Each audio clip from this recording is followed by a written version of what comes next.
You're listening to Brandon Sports Talk, interviewing professional athletes and Paralympians and Olympians. And now for your professional athlete interview and your host, Brandon P. Welcome back to Brandon Sports Talk. In today's episode, I have the privilege to interview the iStunts owner and former professional cheerleader, Austin Miller. How are you doing today? I'm doing good, man. How are you? I'm doing wonderful. Can you talk about how you knew that you wanted to get started in competing in professional cheerleading? So yeah, I was done with my collegiate career. Like I did a couple of collegiate teams, and we were, moving on with our lives and stuff, and we had the opportunity to go do a professional team, which I actually took a pause in my collegiate career to do, and I did that, and then I went back to collegiate. But then my whole team, we were very close at the time, and we wanted to go do another season together. So we had the opportunity to go do that for the Trailblazers, and so that's what we did. And it was really cool because it's one thing to be a part of a team, but when that team's like your family, it makes everything you do, all the games, and putting on that uniform a little more meaningful. So that was pretty sweet.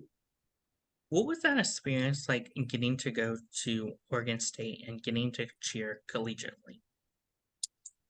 I remember my first time running onto Reeser, and it was a really surreal moment because it's so much bigger, and you feel like this little tiny thing in this giant stadium filled with people, and they're all excited, and you rush out of the field, and it's a humbling feeling, but it's also extremely satisfying. It is so cool. You feel like you're part of something bigger than yourself. You're a, just a Lego piece in this big structure, and it's really, really cool. How was that feeling like for you to get to put on the Oregon State cheerleading uniform and represent Oregon State?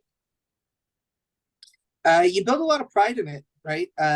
My dad actually is alumni from the U of O, which would be our rivals. So when he found out I was going to Oregon State, he wasn't super thrilled. Still really supported me. He wanted me to do whatever I felt like was the right move. But I felt like going to Oregon State was the right call.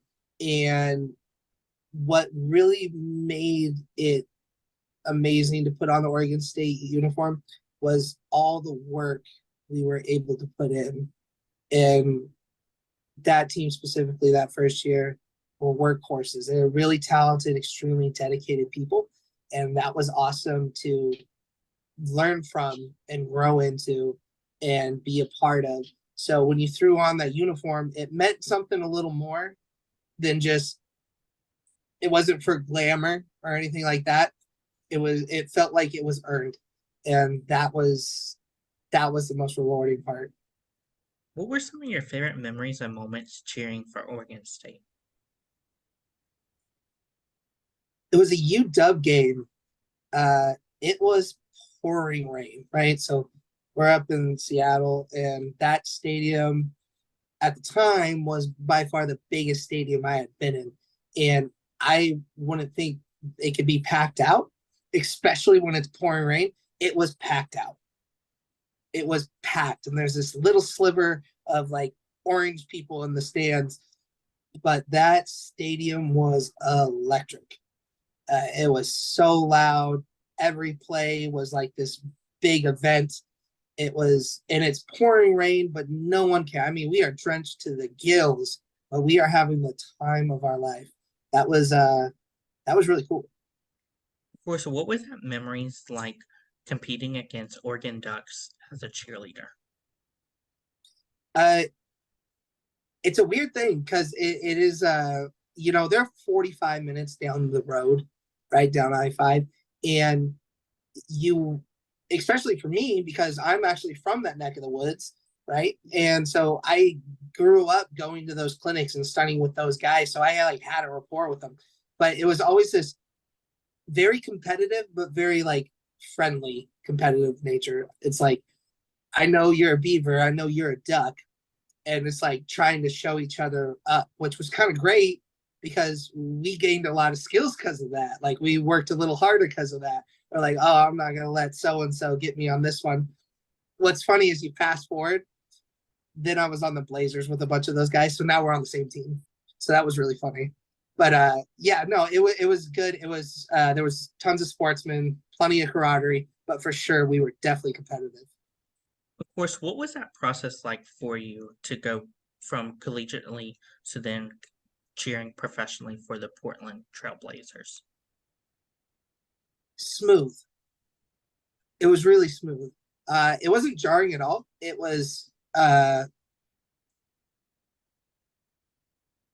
I definitely grew like an experience there, probably more than anything else.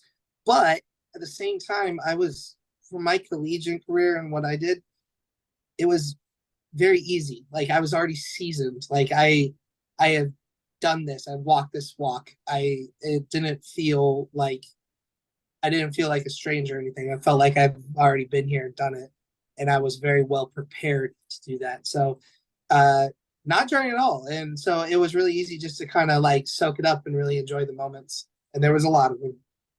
How is that feeling like getting to try out to become a Portland Trailblazer? I'll tell you, I was not prepared that first season. I was like, I had like retired many a times, but my first time retiring, I was like, okay, I'm done. I was working my job, and it was about 7 months later. A cheer friend of mine, his name was Jacob, and he goes, "Hey, I'm gonna try out for the Blazers stunt team. You want to try out?" I was like, "I guess I'm not physically ready to do this." And it was a big tryout. It was the last time they ever had an open tryout, and there was a ton of people there. So I went to that tryout. I'm like, I am way over my head here. And we threw so many stunts. So I have been sore so many times in my life, but distinctly, that was one of the most sore times I've ever been in my whole life that next day. And we still had to do tryouts. Um, so that first time doing tryouts, that was that was the experience. That was like, okay, it's up here. I better get there, or I'm gonna be cut. But I made the team, and the tryout actually went really well. So, but it was a good experience because it was so difficult. What was that feeling like for you when you did make that team for the Portland Trailblazers? Given the first time I made it, I was still a young lad, so had a little bit of an ego about it for sure. It was like, ooh, there's all the clout. Yeah, I'm a professional cheerleader now. Um, I got over that pretty quick. Yeah, you know, everyone there, they're also professionals. They're also very talented people, and so it was definitely easy for me to like, oh, okay, I should just chill because everyone else is on the same level as I am. Uh, it was good. It felt right. Um, the Moda Center, being a part of the Trailblazers, seeing all these amazing electric moments with the Portland Trailblazers in that stadium were are moments I'm gonna remember for the rest of my life for sure. Of course, what was that feeling like for you to get to put on that Portland Trailblazers cheer uniform for the first time? I'm like, this don't fit. Uh, you know, where it's a basketball organization, so we kind of cater to kind of looking like basketball players. So we had basketball warm ups, and what I didn't know at the time was, you know, you get the size you think you're supposed to get because that's the size you normally wear, but these are basketball clothes, so everything was big on me. I I had a big jersey, I had big pants and stuff. It was okay. It all worked out. You know, you roll up the pants, and actually, since you have a little more room in that jersey, I was just the smallest guy on the team at the time. So um, it always looked super disproportionate, but it felt good to be a part of that organization. It felt like a real coming to type moment.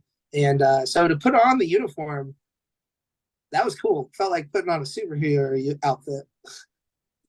Of course, when you did get to put on that uniform and you got out on game day, what was that feeling like competing on game day in front of the Portland Trailblazers fans? So the Moda Center is probably my favorite pre-game experience that I can recall, because the way a basketball stadium is set up, it's not kind of spread out and it's a huge field. It's a court and it's kind of stacked on top of it. So you feel like everything and everyone is on top of you. So when we go out and do a starting lineup, there's a promo video. It's really intense. It's a hype video. Everything gets dark. The bass is kicking in with the music. It's loud. And you run out into the middle of the court. And now you're going to stunt and throw people in the air. And there is no option for failure. It's performing, and it's performing to 100%, right? It had to be perfect. And I was like, oh, this is a big moment. So that was so cool. So that was like my favorite thing.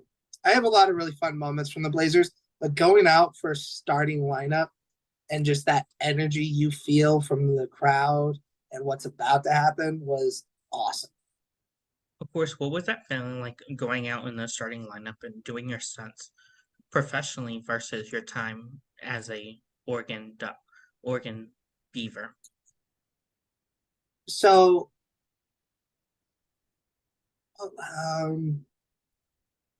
it felt like there's a higher gravity to the situation when it's on a professional level.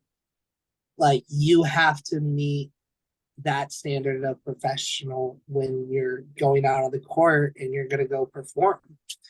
And it's not to say there isn't that or wasn't that at Oregon State, because there for sure was. We were held to a very high standard. And like I said before, that's what prepared me for the Blazers. But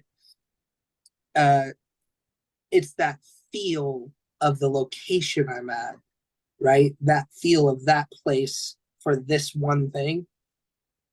It felt bigger, even though technically it's a smaller stadium, it has less fans in it. But it was quite a lot. But it was quite a lot in like all the coolest ways possible. What were some of your game day routines and rituals like preparing for the Trailblazers? Tape. So we had elastic bands. A lot of us that were on the team and stuff, either nurses, athletic trainers. We have athletic backgrounds, so not just in throwing people, but in like weight training or personal training or athletic training, right? So we definitely, the guys especially, but we're rolling out, we're using bands, we're doing our warm-ups. But tape for me, right? There's a lot of different things guys use to support their wrists, right? Strength wraps. Some don't do it at all, right? But I've been doing this for 16 years. That's tens of thousands of stunts. It's gonna beat you up at some point if you don't take care of your body. So I got very good at taping my wrists in a very specific way. So that was the ritual, right? Is like taping my wrist to this exact specification. And what's funny is I still do that today. I'm going to go stunt with people later today, this evening, and I'm going to tape my wrist that exact same way I'm talking about right now. And I've been doing it for years. What were some of your favorite memories and moments competing for the Portland Trailblazers and cheering for those players like Damian Lillard? So actually, there's one specific with Damian Lillard. It was, we haven't gone to the playoffs in, God, I don't know how many years. It was forever, right? And it was my rookie year, but it was also Damian Lillard's rookie year. And we're playing the Rockets. It's game 6. We're in overtime. It's been a close back and back the entire series. And at the buzzer, Dame's just launches this gigantic 3. Like, it's so far back. And he sinks it. And the entire I'm the opposite side of the hoop. He just shot that ball, right? And I'm right in the middle behind the hoop. We're in the stands. He makes that, and the entire stadium, and I'm not joking, you see the entire crowd of red and black go boom. They all jump up and land. And even in a big building like the Moda Center, you felt it. You're like, holy cow. That's nuts. And that sent us to the next round of the playoffs, that sent us to the playoffs. And then the next round. And it was like, that was so cool to be a part of. And then there was another one where when you're on the Trailblazers, you're not just doing games, right? You are a part of the marketing team, right? So that's doing events, doing promotional stuff. Sometimes that's doing some charity work and stuff, which is always really cool. But there's this one time, Mumford and Sons came to the Moda Center to perform, and Portugal the Man, and we used Portugal the Man's hit song at the time for our hype video at the beginning. So they wanted us to go out and stunt on the stage while they're performing that song. That was huge because I've been under a lot of bright lights and had to perform. I've never been under lights brighter than that because we go out on the catwalk. We go to the very end of that thing and we're throwing stunts. They're coming out with the guitar and singing and playing right behind us. And it's so bright. I can't see the people in the crowd literally right in front of me. And the lights were so hot. And I'm like, I can't even see my flyer's feet. I'm throwing a person in the air on stage in front of so many people in a big moment, and I can't see her. And that's when it's so important to be so incredibly prepared. Because I knew exactly where she was going to be, how to grab it, when to do it. Everything was muscle memory, clockwork. I didn't have to think about nothing. I was like, all this is going on, but no matter what, I still have this. So that was cool. That was really cool. But that was part of a marketing moment with the Blazers. So, Of course, as you talked about it, what was that feeling like going to the playoffs and cheering during the playoffs? it's bigger than any other games you attend, right? You got your rivalry games. Some of them are really close. Fans got teams they really just can't stand and whatnot, and some real diehards and stuff. But when there's more on the line for the game, everything matters a little more. It's like everyone's intensity is dialed up to like 10. Everything's a little bigger, right? And so when you're doing those playoff games, the marketing events are a little bigger. The promos are a little bigger. The run out and starting lineup's a little bigger.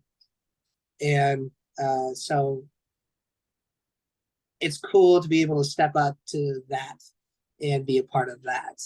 That's pretty neat. It was a really cool experience. If anyone ever gets to do cheer on a professional level, they should for sure hopefully get to experience that. Of course, while cheering professionally, did you ever travel with the team to other places to compete, whether it be like Golden State or Charlotte?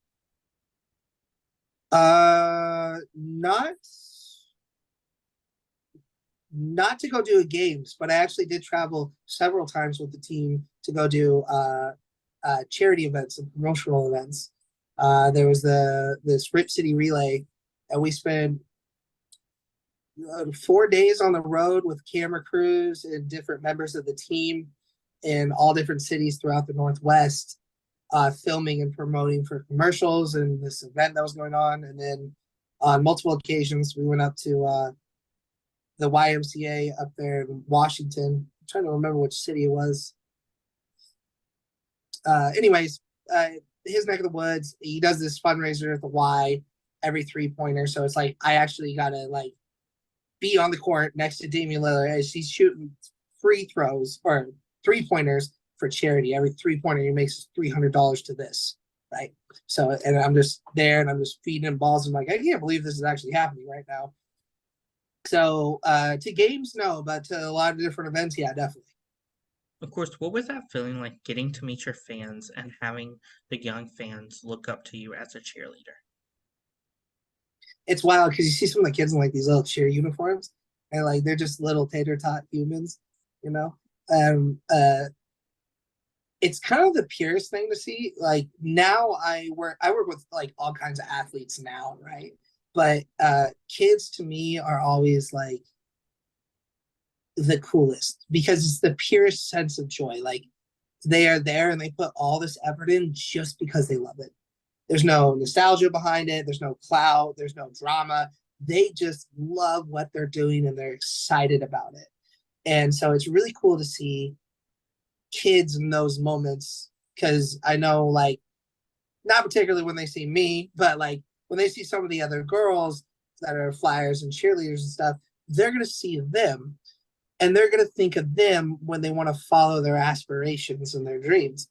And those moments are just so cool that you give them a positive experience that could influence them to do something positive in their own lives.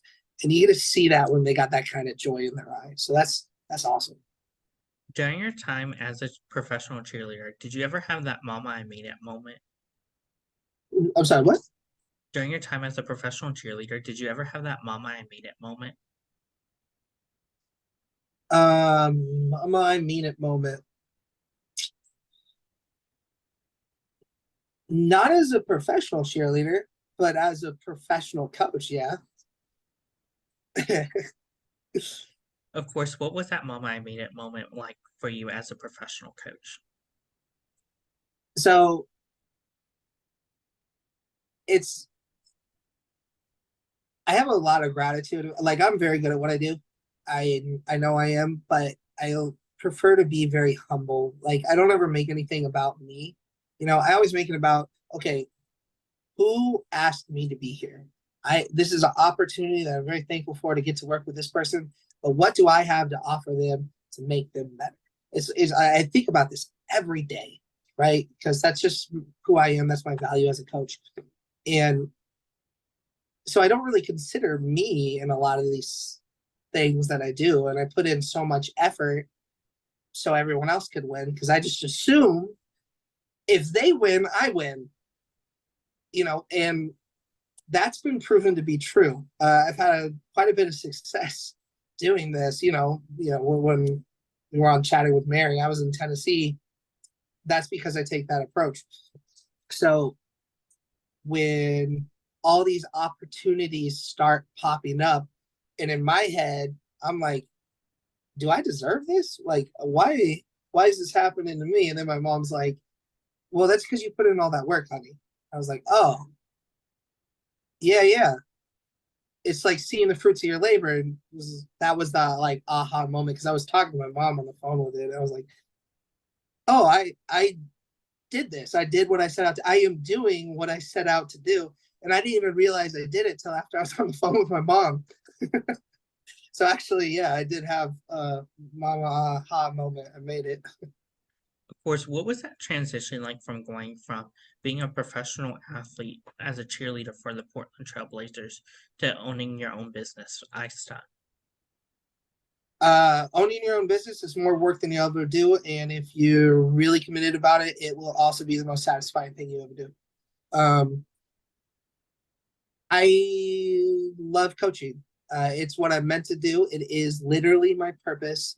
So I take it very, very seriously. Like I believe it's important to be a role model, someone they can look to for leadership, guidance, but also that they can trust and confide in this person, that this person has my interests in mind. That's what I believe as a coach. So, and as a person. So as a coach, I get to implement that and I get to leave that impression on everyone that I work with. It felt like a coming to moment. That's what it felt like. It was like, this is exactly what I'm supposed to be doing. And everything I did prior to this was so I could be the best version of myself every time I go to do this. So it's what I wanted. It's what I want now. It's perfect. Like it's everything to me. So I can't even put into words really. I'll just start rambling while How are you able to use your time as a professional athlete to help you into transitioning into an owner of iStunt? um I look at sports, right? We do sports professionally and done sports professionally and all that stuff. But really for most people, I look at it like it's a uh internship for life. Because it teaches you how to work with people. It teaches you how to overcome adversity. What happens when you have obstacles? What are you going to do about it? How are you going to react to it? Right? What happens when things don't go your way? Right? And I think sports really can teach us that. It's most certainly taught me that. It taught me what I'm capable of. how much effort I'm able to put in, how much I'm willing to do. And it prepared me for this, right? It prepared me for it. And it's one of those things you maybe don't realize at the time, but it's like a hindsight thing. It's like, oh, I can do this now because I've gone through that before. And it makes you more capable. It really does. And I'm very thankful for it. Who are some of the professional cheerleaders that you look up to, and what organizations do you look up to that have cheerleading?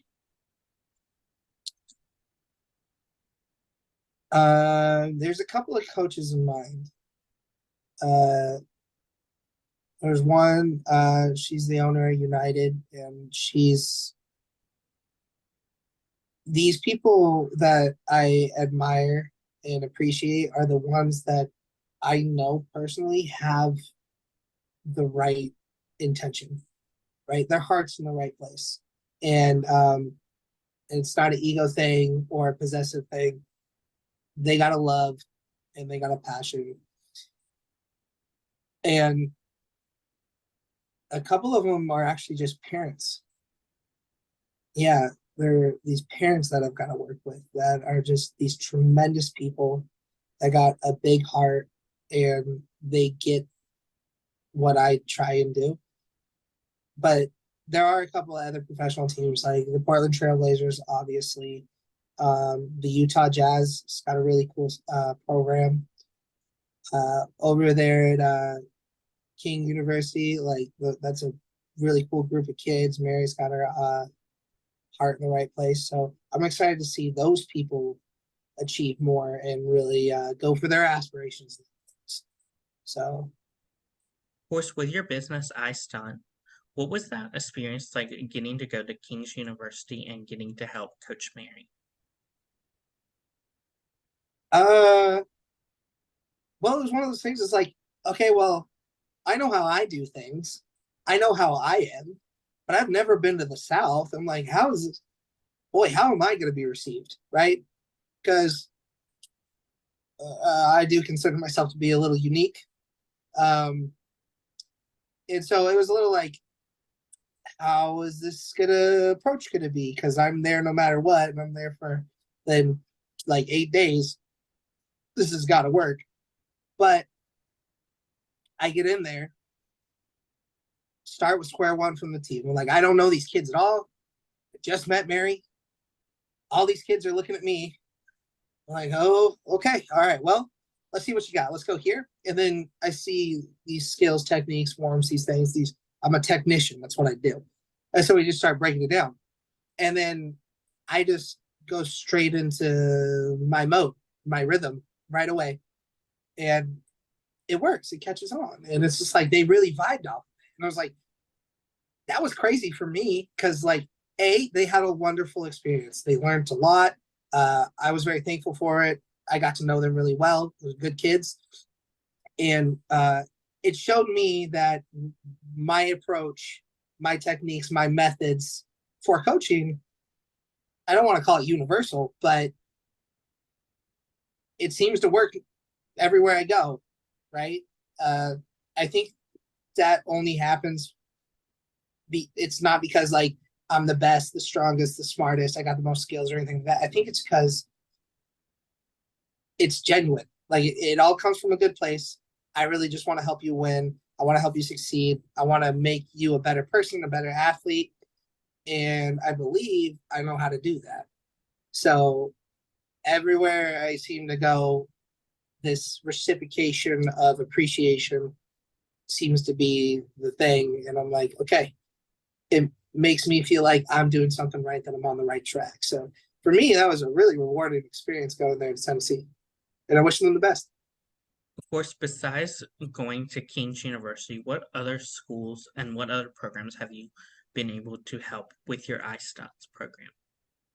Oh, that's a long question. Do you mean just collegiately or in general? Like Collegiately. collegially, I've got to work with kids from the U of O a whole bunch. Cody's over there. He's the coach. Love that guy. He's a great dude. They have a lot of really cool, talented kids over there. Obviously, like I work with Oregon State kids now. I'm not a part of the program, but I work with those kids hundreds of hours by now, you know. Where else have I gone?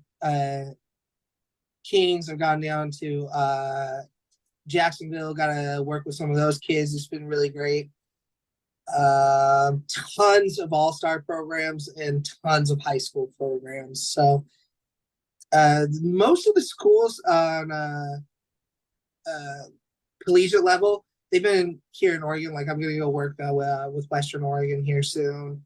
And I've been over there at UW a few times, got to work with those guys. They're really wonderful kids. Couple over there at Boise State, the Vandals. Yeah, just this reach just kind of happens, right? You end up working with all these people, just doing your thing. So I know someone from everywhere, kind of thing. What does that process look like as the Ice Stunts owner, reaching out to these organizations like Oregon, like Kings, and other schools like Vanderbilt? Well, if this is my phone, it's a lot like this. You know, you do a lot of networking, a lot of communicating, you know, you build these connections and rapport with people so I can have the opportunity to go out there and help them and work with them and stuff. And then after I get to go do that, it's kind of like the floodgate opens. And that's really wonderful because that tells me I'm doing something right where these people are getting something of genuine worth to them. But yeah, you talk to so many people, chatted up with so many people, and I think it really helps to know that like genuinely I want to be there for you. So if I can figure out a way to do that, let's do that because we're gonna have a really good time when we do it. It's how I operate. What services do you offer for Ice Stunts? So it actually originally, like, you know, I'm a coach, go work independently and stuff, but it actually originally developed off of doing a single clinic, just one stunting clinic, but it blew up in such a big way. I was like, we should probably do something about this. And we've been able to put on more clinics since and made them more streamlined, more successful, build on them so they're always better than the last one. Really unique branding because you learn how to do things like graphic design and make these really cool shirts that are only for the clinic, so you can only get it at the clinic if you were there, kind of thing. And tumbling, stunting, group stunting, baskets, pyramids, like formations, motions. You know, what I do is when I go places, I find out what every team or person needs individually, and then I cater to what is going to help them the most. So kind of like a human multi-tool, but only in like this cheer facet. You know what I mean? Of course, with Ice Stunts, are there any future plans to work with, let's say, a professional organization, whether it's the NFL or NBA organization? I mean, if a professional team wanted me to come in and work with them, I'd be happy to. That opportunity has not arose yet, but if it did, yeah, I'm there for it. For my listeners that don't know, how do you get involved in becoming a professional cheerleader? Well, that really depends on what you want to do. With professional cheerleaders, that could mean a stunt team. That could actually mean a dance team too, like the Dallas Cowboy cheerleaders. That's actually a dance team. They're cheerleaders, but that's a dance team. Those are dancers and some of the best ever. Like they're tremendous, right? Uh, find a resource, find a gym, find one of me where you are, and then work with them. Get that experience under your belt. Put that effort and energy into it. If that's something you really want to achieve, put it in like you really want to achieve it, like you really want to get there. And I do believe if you put that kind of work in, that kind of effort, and you're diligent about it, you can do it. 100%. What are some of your future plans with Ice Stunt moving forward? The shirts actually ended up being a big deal. So I would like to build some apparel and stuff like that off of it that people can actually get and purchase because it is pretty fun. And I want to continue. I want to build a safety program. That's what I really want to do. Cheer inherently is a dangerous thing, and the risks involved with it can be pretty dire if you don't have someone that's there to make that risk as small as possible. And education is kind of my thing. So I would like to take my approach and build an educational program that people can use anywhere and make cheer not only a safer sport, but a better sport all around for everybody. That's my ideal, anyways. What advice would you give those future cheerleaders out there that are looking to compete on the collegiate level? College prep. So, like when I started coaching, it was for college prep, right? You have girls or guys transitioning from high school, and a lot of them competed in high school, but it's a different feel, it's a different vibe, it's a different environment. The standards are higher. How do you meet them? How do you make that adjustment? And so, doing college prep, that's what I started in. Find someone very knowledgeable. Honestly, if you could get in contact with someone on the cheer team from the school you want to attend and just ask them, pick their ear a little bit, see what tips you could get, and then use that advice to go put some work in. That's all. What advice would you give those college cheerleaders out there that are looking to make it onto a professional team, whether it's the NFL or NBA? Be dialed in. Be confident in yourself. Like, I feel like if you're a collegiate cheerleader, you do have quite a bit of experience. So you should trust your experience and then just try to perfect it, right? You don't need it all in a day, but little steps towards making you the most proficient you could possibly be at this skill or this motion or this movement, right? To be able to go out there as prepared as possible, that's what's going to help you the most. What advice would you give those rookie cheerleaders out there on a professional NFL team or NBA team? Soak it up. Soak it up, right? Don't let the moment get to you ever, right? Just be there and embrace it and enjoy it, because the rookie year on most every program I've been a part of has been my favorite, right? It's where I either learned the most, did the most, or grew the most, right? It was one of those things. And so the rookie year, I won't say it makes or breaks somebody, but if you really just embrace the moment and embrace everything that you're going to get, both good and bad, you're going to gain the most from that experience. So take it in. What advice would you give those cheerleaders that are professionals that are looking to transition from being professional cheerleaders to life after cheerleading? I'm actually in the process of working with someone like right now. He reached out to me. He wants to possibly do some instructing, so he's going to shadow me.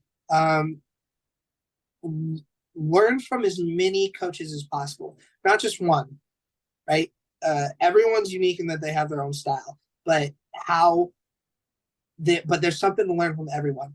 So go to as many coaches as possible. Dance coaches, stunting coaches, tumbling coaches, co-ed, all girl, whatever, anyone, right? Go to these coaches, watch them, see what you can pick up on, see what you like, right? And then implement that stuff into your own style, so that way you can grow, but also be the best version of yourself when you go help these kids. What advice would you give those cheerleaders out there that are looking to start their own business like you did with iStunt? It's a tall order. It's a lot to ask, but if you really love it and you want to go for it, do it. But just like everything else, you're not going to have all the answers. Sometimes it's going to feel like you bite off more than you can chew. Trust the process, put in the work, and you can do it. That's great advice. Where can my listeners find you at on social media? I stunt Coach Gomi for Instagram, or my Big Fluffy Dog. That's my personal page. I have a big fluffy dog. She's a single guard. Yeah, and That's about it. So if you guys ever need to reach out to me or have any questions, just hit me up on there. I'm always available. Thank you again, Austin Miller, for your interview, and best luck in your future with iStock. Thank you. Appreciate you having me. You can find Brandon Sports Talk on Instagram at Brandon Sports Talk, Twitter at Talk_Brandon. You can find me on YouTube at Brandon Sports Talk. Don't forget to like, comment, and subscribe. Thank you again, Austin Miller, for your interview, and best luck in your future. You've been watching Brandon Sports Talk. Please feel free to like, share, and subscribe to Brandon Sports Talk on social media and on YouTube.